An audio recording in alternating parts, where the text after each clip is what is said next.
Ni ka jing ke extend jongi ya kene ka term jongka this council bro artli ka ba ya dei bat ka hasil satu masjid council bat ka jate hill satu masjid council haka ba ka kabinet kala approve ngisong ka kabinet haka ar punai tarik te ngiyo ya kene ka approval no ka den haka lai putrik Day hadin ba nakaliang jong ka government leng ba jong ka DCA department nilayo iya ki report jong baro artli kiniki this council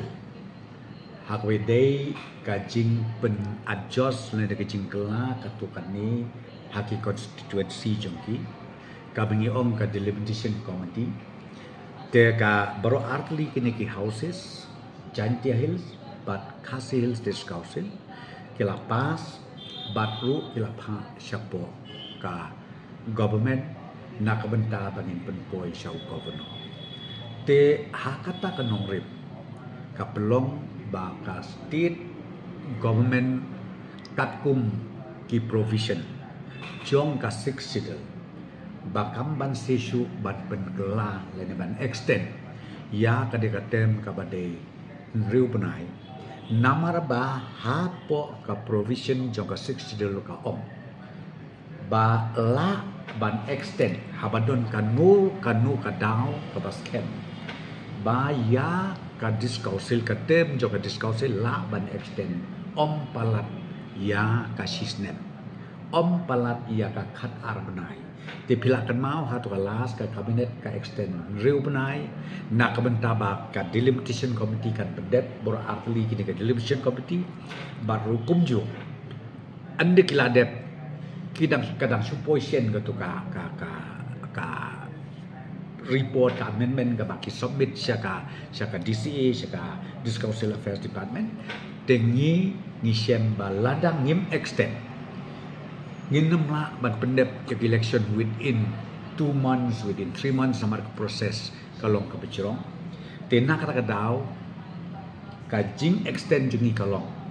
na reply yo i notification baka notification kalong baka government ka extend sah riu benai ka bemut ka bankut hadu ka santarik march ar hajar ar pusat bat hapo jong kata kadon ka proviso ka baong hapo jong ka santri umat ar hajar ar pusan ya ka election proses day ban pendaplut complete kata ka day ka ba nakliang ka comment kasim bat u governor u airu ya kata ka direction sa bro artli kini ki discouncil kabenta ka ba ar ka bangwa bat pensayang ni kalong menta nakaliang kini ki atli ki discouncil again kiniru ki haban notify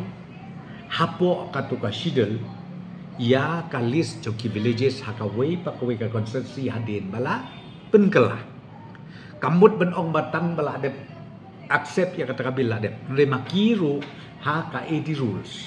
kinhab ban include ki hab le ka amendment ki hab notify biang ya ki villages let's say ki balik no siya kaway pat ka constituency lani ki bawan na kaway ka constituency na kaway ka constituency siya kaway pat ki hab ban notify di tamban le ya kataru kan bam ka por lakum num tunay ya si benai ha ka ba kan council kan hab ban le ka ba ar balay bangidon kam ya kan benai ka lomba hadin jong kata nakaliang jong ka government